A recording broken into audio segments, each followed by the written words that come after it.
हमने कल अ, रंजक पित्त देखा था कल हमने।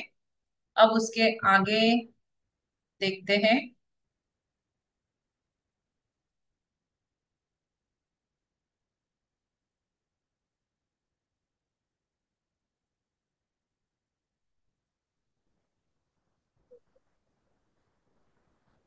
नमस्ते मैम।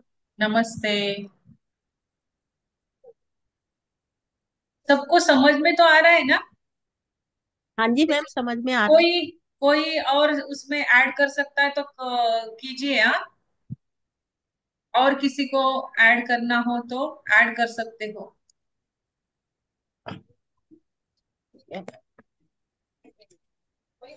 रंजक पित्त, कल हमने रंजक पित्त देखा था। और सबसे हाँ पहला जी। पित्त जो है वो पित्त भी 5 प्रकार के पित्त है। तो ये है 5 प्रकार के पित्त। रंजक पित्त, साधक पित्त, आलोचक पित्त, भ्राजक पित्त और पाचक पित्त। तो ये पित्त 5 प्रकार के पित्त है। तो इस पित्त को हमें एक एक करके डिटेल में समझना है। तो पित्त के कार्य क्या होते हैं?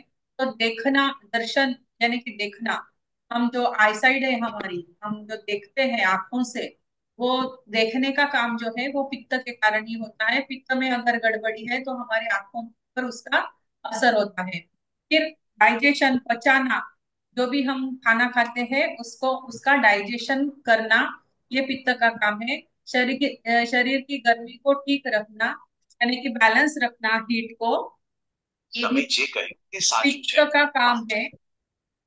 समय पर भूख प्यास का लगना, किसी किसी को भूख लगती ही नहीं है, किसी को ज्यादा लगती है, किसी को कम लगती है, समय पर नहीं लगती है। तो ये जो समय पर भूख लगने का काम जो है, ये पित्त का काम है। शरीर में मृदुता का होना, कांति, प्रसन्नता, धारणा शक्ति का बना रहना, ये सभी अविकृत समभाव में स्थित पित्त के कार्य है। यानी कि विकृत नहीं, बैलेंस्ड पित्त जो होता है वो बैलेंस पित्त के ये काम है। अविकृत, विकृत यानी जो विकृत हो चुका है वो पित्त। अविकृत यानी जो इसमें विकृति नहीं है, बैलेंस्ड है। ये बैलेंस पित्त के ये कार्य है। दर्शन यानी देखना, बचाना, शरीर की गर्मी को ठीक रखना, समय पर भूख प्यास का लगना, शरीर में मृदुता का होना, कांति, प्रसन्नता, धारणा शक्ति का बना रहना, ये सभी अविकृत समभाव में स्थित पित्त के कार्य है। और पित्त है 5 प्रकार के: रंजक पित्त, साधक पित्त, आलोचक पित्त, भ्राजक पित्त और पाचक पित्त। हमने कल रंजक पित्त देखा था। तो हाँ रंजक जी मैम। पित्त जो है, ये पित्त जो है, ये हमारे ब्लड को, ब्लड का कलर देता है। ये दिस पित्त which provides colour to the रस और प्लाज्मा। जो डाइजेशन होने के बाद जो रस बनता है, डाइजेस्टिव जूस जो बनता है उसे रस कहेंगे हम। प्लाज्मा जो बनता है फूड से, तो ये कन्वर्ट होता है। ये फूड, ये जो रस है plasma, converts to blood, is known as the रंजक पित्त।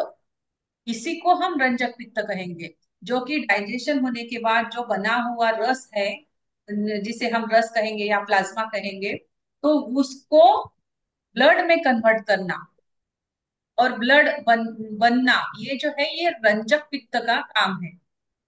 तो रंजक पित्त जो है, ये हमारे, हमने कल देखा था कि ये आहार रस एक्स्ट्रा फूड एक्सट्रैक्ट से हमें मिलता है। जो भी हम फूड लेते हैं उसका जो एक्सट्रैक्ट निकाला जाएगा, जूस निकाला जाएगा, वो उसको फिर उसको वो गर्म करता है, उसको हीट मिलती है। फिर उससे बनेगा रस या फिर प्लाज्मा, और वो होगा रक्त बनेगा। फिर हमने कल ये भी देखा था कि इसका रेड कलर कैसे आता है। हमारे ब्लड को रेड कलर कैसे आता है? ये आता है ड्यू टू हीमोग्लोबिन। हमारे ब्लड में हीमोग्लोबिन होता है red colour. of blood is due to hemoglobin present in it. Main substance which are helpful in the production of hemoglobin are vitamin B12, iron and protein. तो ये haemoglobin में क्या होता है? हीमोग्लोबिन में विटामिन B12 होता है, iron होता है और प्रोटीन होता है। तो ये सब, ये तीनों तीनों जो है, ये तीनों कंटेंट्स जो है, ये हमें कहाँ से मिलते हैं? तो ये फूड जो हमने रॉ स्टेज में खाया हुआ है, लिया हुआ है, वो रॉ स्टेज का फूड जो है उसमें ये होता है, ये तीनों कंटेंट्स होने चाहिए। तो इसी को हम क्या कहेंगे? ये तीनों जो हमने फूड में लिए, इसको एक्सट्रिंसिक फैक्टर कहेंगे। इसे क्या कहेंगे हम? Extrinsic factor. और फिर इसका एब्सॉर्प्शन होता है, फिर इंटेस्टाइनल वॉल में। इंटेस्टाइनल वॉल जो है, वो इंटेस्टाइनल वॉल में कुछ सिक्रीशन होता है, जैसे कि हमारे मुंह में लार का सिक्रीशन होता है, सलाइवा का सिक्रीशन होता है, उसी तरह से हमारे इंटेस्टाइन का, इंटेस्टाइनल वॉल से एक सिक्रीशन होता है। तो वहां से इंट्रिंसिक फैक्टर्स सीक्रेट होते हैं। फिर मैंने कल बताया था आपको कि जैसे कि पानी में शक्कर डालो तो वो शक्कर घुल जाती है, अगर ऐसे ही रखो तो वो घुलेगी क्या? हवा में घुलेगी क्या? नहीं घुलेगी। उसे घुलने के लिए पानी आवश्यक है। पानी लिया तो ही वो पानी में घुलेगी। उसी तरह से जो हमने ये रॉ मटेरियल लिया हुआ है, विटामिन B12, आयरन और प्रोटीन, इसको घुलाने के लिए, इसका डाइजेशन करने के लिए जो सिक्रीशन होता है, उसे इंट्रिंसिक फैक्टर कहते हैं। और ये इंट्रिंसिक फैक्टर फिर उसका प्रोसेस करता है और बनता है फिर RBC, blood corpuscles. Do not take stress in their deficiency of extrinsic factor in blood tissue and results in microcytic anaemia. Microcytic anaemia हो जाता है अगर ये एक्सट्रिंसिक फैक्टर अगर उसमें नहीं होंगे। हमारे रॉ मटेरियल जो हमने लिया हुआ है, वो रॉ मटेरियल में अगर विटामिन B12 की कमी होगी, आयरन की कमी है या प्रोटीन की कमी है, ये तीनों में से किसी भी की कमी होगी, तो हमें क्या होगा? उसकी डेफिशिएंसी के कारण आरबीसीज नहीं बनेंगे और उसके कारण माइक्रोसाइटिक अनेमिया हो सकता है, होता है। तो ये हो गया एक्सट्रिंसिक फैक्टर अगर डिफिशियंसी हो तो। और इंट्रिंसिक फैक्टर की डिफिशियंसी हो तो क्या? तो अगर ये इंट्रिंसिक फैक्टर ही नहीं बना, अंदर से सिक्रिट नहीं हुआ, तो फिर ये प्रोसेस ही नहीं होगा, ये फंक्शन ही नहीं होगा ना, तो आरबीसी बनेगा ही नहीं। बोन मैरो में आरबीसी सर्कुलेशन ये सब कुछ स्टॉप हो जाएगा, ऑक्सीजन मिनिमाइज हो जाएगा। तो ये सब फंक्शन जो है, the functions of fire of ranjak is different than the other functions of fire. Proper quantity of oxygen is needed for the other functions of the body, but function of fire of Ranjak Pitta is possible at that time when oxygen supply is minimum।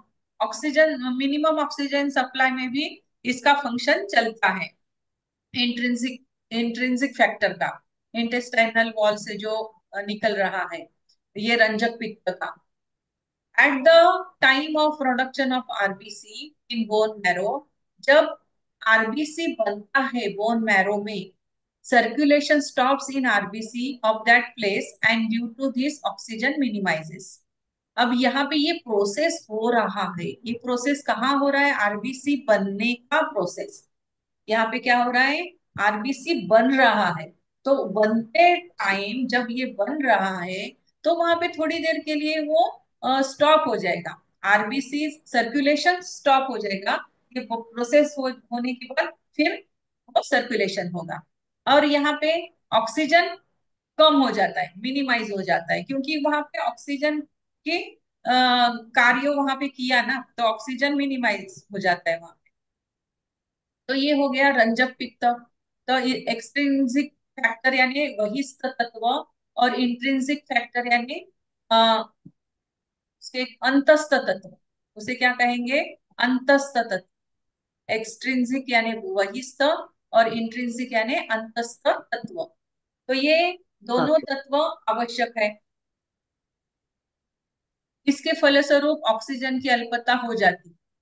Oxygen anaemia, anaemic condition हो जाती है अगर intrinsic factor कम हुआ, secretion नहीं हुआ तो।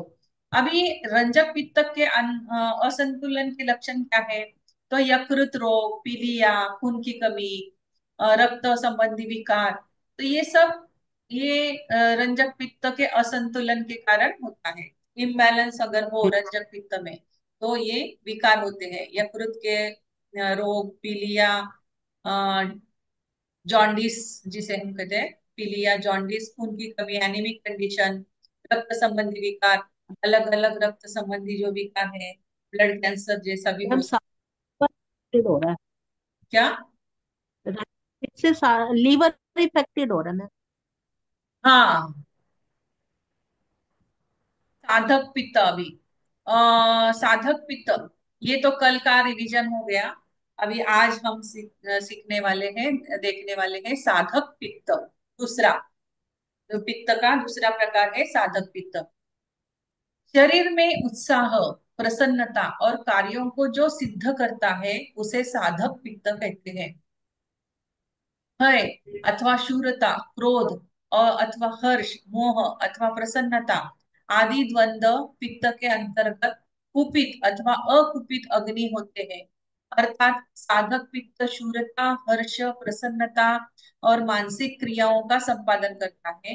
यही कुपित विकृत अवस्था में भय, क्रोध, मोह आदि का कारण बनता है। अभी ये साधक पित्त जो है, ये साधक पित्त शरीर में उत्साह, प्रसन्नता आदि कार्यों में सिद्ध करता है।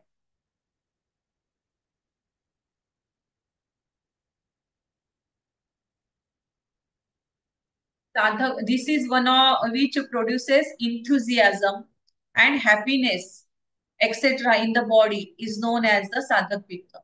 साधक पित्त अगर रहेगा तो हम एकदम इंथुजियास्टिक होंगे, उत्साह और भरा होगा, हमारे सभी काम हम उत्साह पूर्वक करेंगे और हमेशा हैप्पीनेस, आनंदी रहेंगे। तो ये साधक पित्त जो है ये बैलेंस होना चाहिए। अगर ये साधक पित्त बैलेंस नहीं है, साधक पित्त फियर ऑफ करेज, हमें धैर्य ही नहीं होगा, हम घबराएंगे, मैं ये नहीं कर पाऊंगी, मुझसे ये नहीं होगा, जाने दे, ऐसा, इस तरह का भय अ, उत्पन्न होगा। कब? जब साधक पित्त आपका बैलेंस नहीं होगा। एंगर ऑफ जॉय, एंगर और जॉय, अनवेयर ऑफ नॉलेज, मोह, happiness, etc. All type of duality are under the pitta. Due to balance and imbalance fire, it means sadhak pitta regulates the mental functions like courage, joy, happiness, and in imbalanced state, it is cause of anger, fear, and unawareness. तो ये साधक पित्त का काम। अभी हमने रंजक पित्त देखा। रंजक पित्त क्या करता है? वो डाइजेशन की प्रोसेस करता है और डाइजेशन की प्रोसेस करने के बाद खून को बनाता है। खून उसकी वजह से रेड होता है। अब ये साधक पित्त एकदम अलग है। साधक पित्त जो है ये क्या करता है? हमें करेज देता है, हमें धैर्यवान बनाता है। अगर ये बैलेंस स्टेट में है, साधक पित्त अगर बैलेंस स्टेट में हो गया तो हम धैर्यवान होंगे, हमें ज्यादा क्रोध नहीं आएगा, हम क्रोध को कंट्रोल कर पाएंगे, हम हमेशा खुश रहेंगे और हमेशा कुछ ना कुछ सीखने की कोशिश करेंगे और हैप्पीनेस, हमेशा आनंदी ही रहेंगे। लेकिन अगर ये पित्त, साधक पित्त अगर इम्बैलेंस हो जाए, अगर ये बन नहीं रहा है, गड़बड़ है इसमें, तो क्या होगा? तो इसके इम्बैलेंस से एंगर, क्रोध, फियर, अनअवेयरनेस, बहुत घबराएगा वो व्यक्ति और उसको कुछ अवेयरनेस नहीं होगा, अवेयरनेस की कमी होगी उसमें।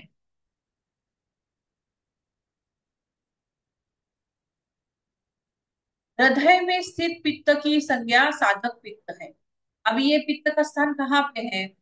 तो ये पित्त का स्थान है हृदय में, क्योंकि यहाँ पे हृदय हृदय का चक्र जो है, हृदय चक्र जॉय, हैप्पीनेस, प्रेम, लव, ये सब हमारे हृदय से निकलता है। हृदय चक्र का वो काम है।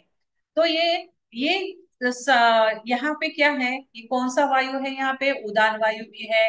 और उदान वायु और ये साधक पित्त, ये अगर दोनों बैलेंस होंगे तो वो व्यक्ति एकदम स्ट्रांग होगा।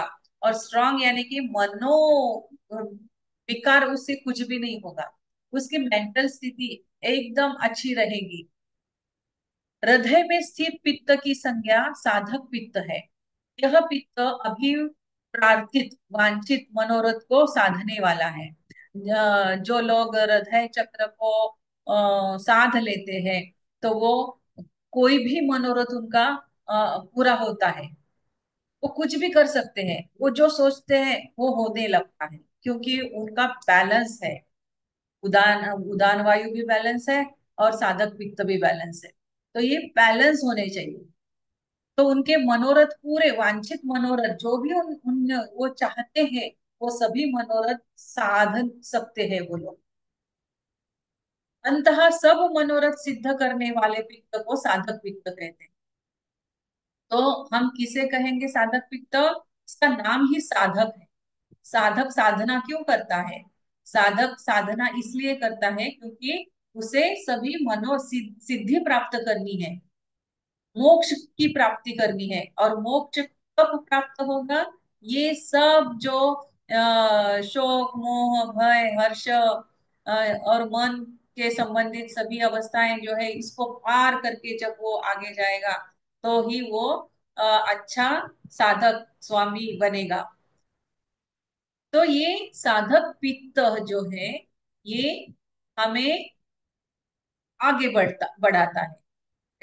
सभी इसमें हमारे मनोरथ पूर्ण होंगे। सभी शोक, भय, क्रोध, हर्ष आदि मन की भावनाजन्य अवस्थाएं हैं। कल्पना द्वारा अथवा सुनने, देखने आदि से पूर्व घटित प्रतिक्षण घटनाओं के क्रमिक स्मरण को स्मृति कहते हैं। अब स्मृति किसे कहते हैं? जो कि घट चुका है, जो हमने कल्पना की थी, या हमने कुछ सुना था, या हमने कुछ देखा था पूर्व पूर्व घटित प्रतिक्षण घटनाओं में क्रमिक स्मरण को स्मृति कहते हैं। तो वो हमें हमें क्या याद आता है, वो हम उसको याद करते रहते हैं, यानी याद आता है। तो ये स्मृति है। उसे क्या कहेंगे हम? जो घटना घट चुकी है, कल्पना हमने की थी, वो कल्पनाएं हमें फिर से स्मरण होता है, उसको क्या कहेंगे? स्मृति। स्मृति के दृढ़ होने से स्मरण उतना ही स्थिर होगा। फिर जैसे जैसे हमारी स्मृति दृढ़ होती जाएगी, तो हमारा स्मरण भी स्थिर होगा। प्रति तथा ध्रुति से बुद्धि उत्पन्न होती है। मन में विचार उत्पन्न हो तथा स्थिर रहे, इसे ही बुद्धि कहते हैं। अभी बुद्धि किसे कहेंगे? तो ये स्मृति, या उसे ध्रुति भी कहते हैं, ये बुद्धि उत्पन्न करती है। तो बुद्धि, हम कहते हैं ना, क्या बुद्धि तेरी खराब हो गई है? तो बुद्धि जो है, बुद्धि यानी कि ये स्मृति को दृढ़ दृढ़ किया, स्मरण शक्ति आपकी बढ़ गई।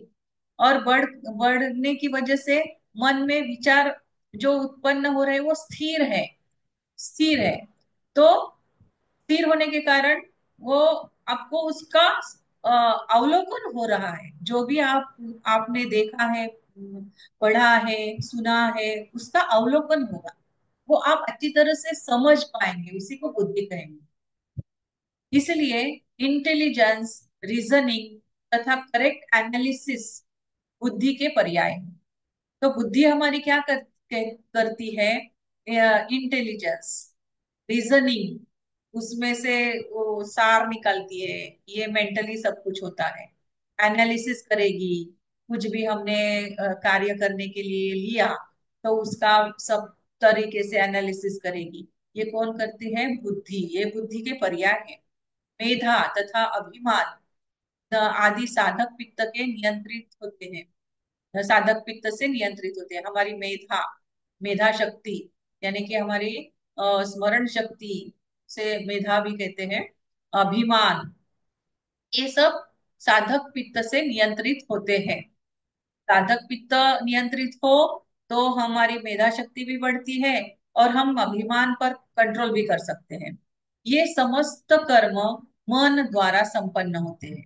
अभी ये सब कर्म जो हो रहे हैं हमारे स्मृति बढ़ाने का, स्मृति स्थिर रखने का कार्य, बुद्धि उत्पन्न करने का कार्य, इंटेलिजेंस हमारा बढ़ रहा है, रीजनिंग कर रहे हैं हम, कारण शोध रहे हैं, एनालिसिस कर रहे हैं, ये सब जो क्रियाएं हैं, ये सब जो कार्य है, ये सब कार्य मन द्वारा होते हैं। ये समस्त कर्म मन द्वारा संपन्न होते हैं और मन ही बुद्धि को अच्छे और बुरे की क्षमता प्रदान करता है। और ये हमारा मन है ना, ये मन ही बुद्धि को अच्छे और बुरे की क्षमता प्रदान करता है। वो किसी किसी को कितने भी अच्छी तरह से समझाओ, उनके समझ में ही नहीं आता है कि तो क्या क्यों हुआ ऐसे, क्योंकि उनकी बुद्धि ही विकसित नहीं है। बुद्धि यानी कि उनके, अभी हम हमारे लैंग्वेज में क्या कहेंगे, अभी हम सीख रहे हैं, हमारा उदान वायु बैलेंस नहीं है, हमारा साधक पित्त बैलेंस नहीं है, तो उनको बुद्धि ही नहीं होगी ना, वो बुद्धि जागृत ही नहीं होगी उनकी, वो एनालिसिस ही नहीं कर पाएंगे, वो सोच ही नहीं सकेंगे, इंटेलिजेंस पावर उनकी बढ़ेगी नहीं। तो ये साधक पित्त और उदान वायु जो है ये बैलेंस स्थिति में होने चाहिए। तो ही आपका मन जो है ये मन शुद्ध बुद्ध होगा। मन का स्थान सिर और तालू के मध्य अर्थात मस्तिष्क में कहा गया है। अब मन, मन का प्रॉपर स्थान कहाँ पे कहा गया है, तो मन का स्थान ये हमारे सिर में तालू के मध्य अर्थात मस्तिष्क में कहा है। जो एकदम ऊपर जो पोर्शन है हमारा, जहाँ पे जैसे ही बच्चे जन्म लेते हैं तो थोड़ा सा लूज पोर्शन होता है वहां पे, वो है ऊपर का भाग। वहां पे तालू में, तालू के मध्य में ये मन स्थिर होता है, स्थिर मन होता है, ऐसे कहते हैं। हृदय को चेतना का स्थान माना गया है। हृदय जो है वो चेतना का स्थान है, हमारी चेतना जो है वो यहाँ पे है स्थित। साधक पित्त हृदय में रहता है।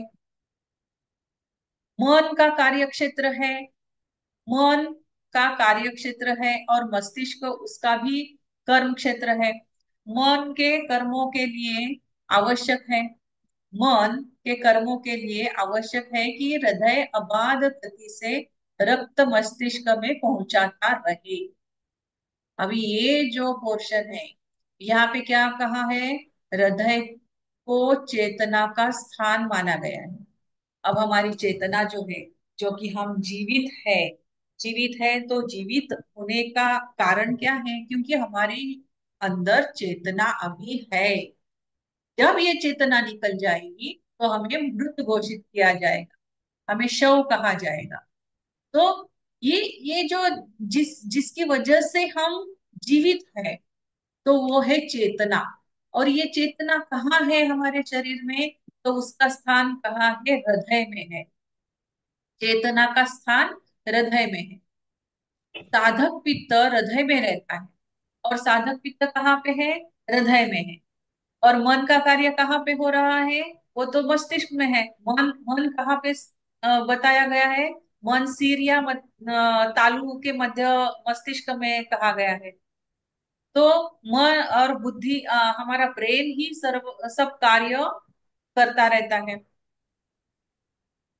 मन का कार्य क्षेत्र है और मस्तिष्क उसका भी कार्य क्षेत्र है। मन और मस्तिष्क इनका कार्य क्षेत्र है। साधक पित्त तो हृदय में है। मन के कर्मों के लिए आवश्यक है कि मन का जो कर्म है, मन, हमने इससे पहले भी हमने जान चुके हैं हम कि हमारा मन जो है सभी इंद्रियों को कंट्रोल करता है। हमारा मन ही हमें देखने के लिए प्रवृत्त करेगा कि हमें क्या देखना है, हम हमारा मन ही हमारी इंद्रिया कान जो है, कान को प्रवृत्त करेगा कि तुम्हें क्या सुनना है।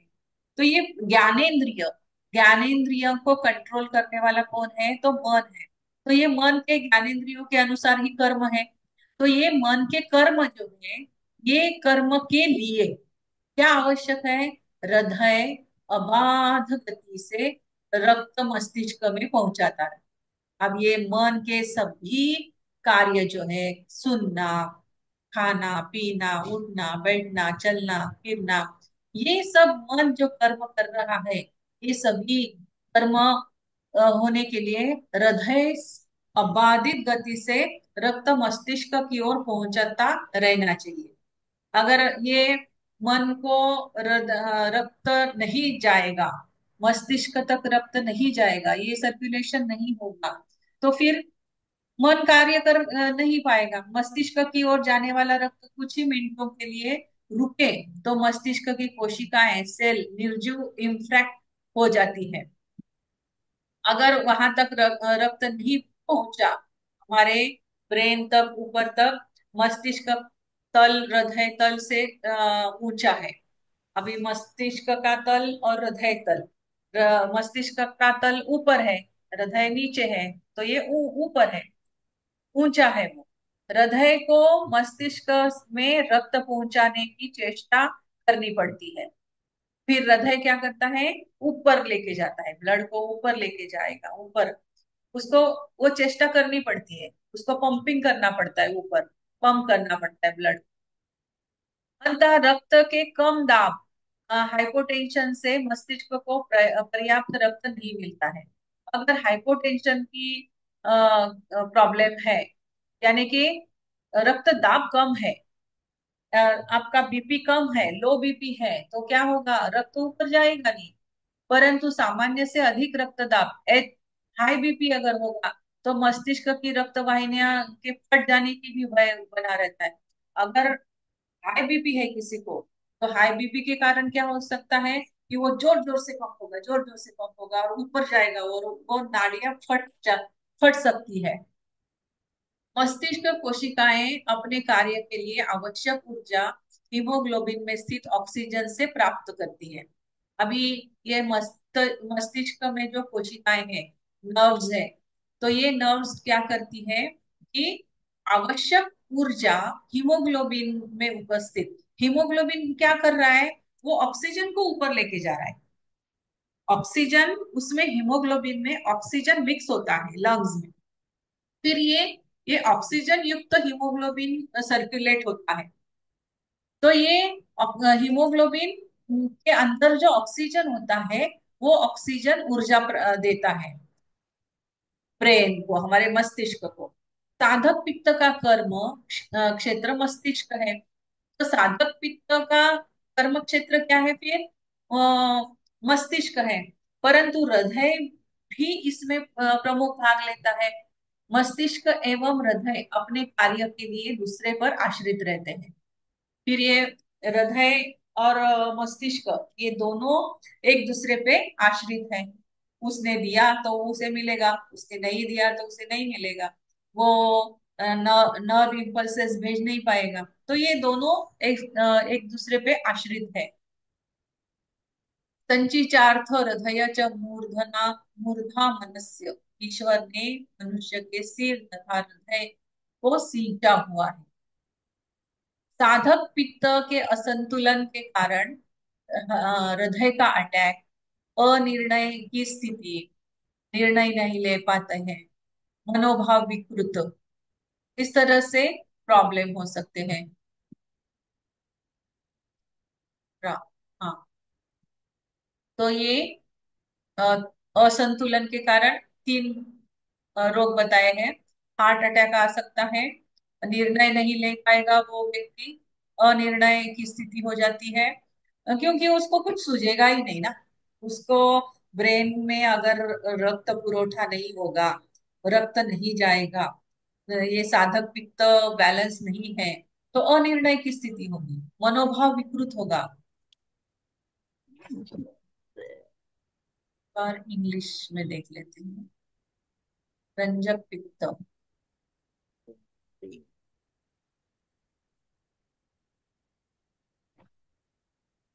हाँ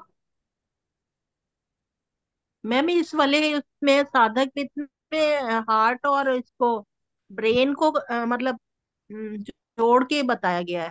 हाँ हाँ, उस एक दूसरे को जोड़े हुए हैं।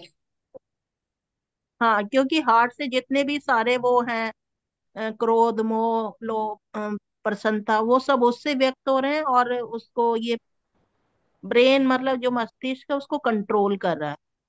हम्म हम्म। साधक पित्त, तो इसलिए साधक लेकिन पित्त। हाँ, बोलो बोलो। जैसे ये फिंगर नंबर 8 पे इसका ट्रीटमेंट बताया गया था, जैसे अगर साधक पित्त को देखें तो जैसे फिंगर नंबर 8 है उसमें मतलब मन का वो मेन है, मन हाँ, का मतलब जो लिम्बिक और वो है, और इसको जैसे अब इसमें कंट्रोल करने के लिए फिर कैसे होगा? साधक पित्त को कैसे कंट्रोल करेंगे हम? तो ये मन के ऊपर ही, मन की फिंगर पे ही जाएंगे ना। मन की फिंगर और कहाँ पे जाएंगे हम? वो एक तो जैसे हृदय में मैम है, इस एक तो हृदय में अगर है। इसके तो जैसे शोक, भय, क्रोध वो भी होगा तो उसको कैसे कंट्रोल करेंगे? तो इसे कंट्रोल करने के लिए एक मन की फिंगर भी और दिशा की फिंगर भी लगेगी। दिशा देने के लिए, मन को उचित दिशा देने के लिए दिशा की फिंगर भी लगेगी। दिशा, दिशा यानी कौन सी फिंगर है हमारी? 7। हाँ, सेवन। तो मन मन जब मन की फिंगर आती है ना, तो दिशा उसके साथ जुड़ी ही रहती है। अगर आपको ओके जी। मेंटल मेंटल प्रॉब्लम डिसीज, कौन से भी मेंटल डिसीज का ट्रीटमेंट देना हो, तो उसमें मन भी आएगा, मन के साथ दिशा भी आएगी। उनको लेकिन दिशा मैम देना पड़ता है। अगर अगर कोई इसका वो, भी हाँ बोलो। स्मरण शक्ति का भी इसमें ही आएगा, फिंगर नंबर 8 में ही? हाँ हाँ हाँ क्यों- हाँ, अगर फिंगर मतलब नंबर 8 पे ही आएगा। अगर ये मतलब आपकी वो मेमोरी पावर वीक है तो हम्म। यहाँ पर ट्रीटमेंट दे सकते हैं? हाँ, यहाँ पे दे सकते हैं ना। मन पे, मन पे देना है। क्योंकि मन पे जैसे देना है। और और हृदय, हृदय कहाँ पे आ रहा है हमारा?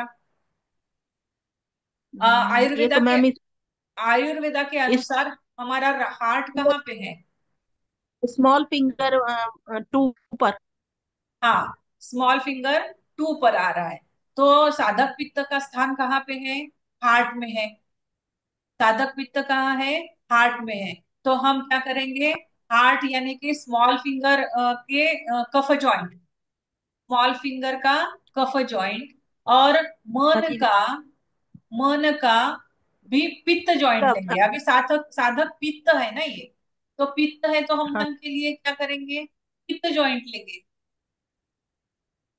आयुर्वेदा के अनुसार अगर जाना है, तो हम हाँ मन मन का पित्त जॉइंट लेंगे, और स्मॉल फिंगर का कफ जॉइंट लेंगे, क्योंकि कफ जॉइंट पे हार्ट आता है। तो ये यहाँ पे हार्ट आएगा, और ये आएगा अपना मन का पित्त जॉइंट आएगा। और दिशा के लिए भी हमें उसे वात जॉइंट यानी कि ऊपर का जॉइंट देना पड़ेगा। वात जॉइंट, दिशा का वात जॉइंट, मन का ये पित्त जॉइंट, और और कौन सा ये बताया? मैम फिर इसमें करना पड़ेगा, हाँ स्पाइरल यूज करना पड़ेगा इसमें, हाँ क्योंकि मतलब इसमें हार्ट और ये मन, दिशा, तीनों को लिया गया है। हाँ, तीनों को लेना ही पड़ेगा, तीनों को लेना पड़ेगा। मैडम हाँ दोबारा ज्वाइन करना होगा क्योंकि ये खत्म हो जाएगा अभी थोड़ी देर में हाँ, ही। अभी खत्म तो हो दोबारा जाएगी। हाँ, कर लेते हैं आज, क्योंकि मैं 3 दिन फिर नहीं हूँ। 3 दिन मैं ठीक है क्लास मैडम। नहीं लेने ओके। वाली हूँ, इसलिए मैंने आज लिया। ठीक है मैम। हाँ, ठीक है ठीक मैडम। है। फिर से ज्वाइन होना। हाँ। तो यहाँ पे smriti dhriti creates intellect. Smriti and dhriti creates intellect, हमारी इंटेलेक्ट बनाती है, और मेमोरी हमारी बढ़ती है। फिर thoughts created in minds and being stable in is called the intellect. जब हमारे माइंड में थॉट्स स्टेबल हो जाते हैं, तो थॉट स्टेबल हो जाने की स्टेट जो है उसे फिर उसका इंटेलेक्चुअल पावर बढ़ता है, उसका इंटेलिजेंस बढ़ता है। रीजनिंग और correct analysis are the synonyms of intellect. Mental thought power is received by the intelligence. Ego and admiration are the symptoms of imbalanced intellect. Ego जो है, अहंकार बढ़ना, एडमायरेशन, ये सब जो है इम्बैलेंस्ड इंटेलेक्ट है। ये बैलेंस नहीं है, वो इम्बैलेंस है। ईगो बहुत बड़ा हुआ है। Intellect, aptitude and esteem ego are controlled by साधक पित्त। हम साधक पित्त से को कंट्रोल करके इंटेलेक्ट बढ़ा सकते हैं, एप्टीट्यूड, एस्टीम, ईगो को कम कर सकते हैं। All these functions are done by mind, और ये माइंड को हमें ये फंक्शन करता है ना। Mind provides the capability of intellect for selection in between good और बैड। हमारा मन ही इंटेलेक्ट जो है, हमारे माइंड का इंटेलेक्ट जो है, उसी को कैपेबिलिटी, उसी में कैपेबिलिटी आती है क्या सही है क्या गलत गलत है, ये सोच सकता है। Mind resides in between head and palate, means in brain. तो ये हेड रीजन यानी कि ब्रेन में है। Heart is the residence of vitality energy. साधक पित्त resides in heart and its activity area is mind.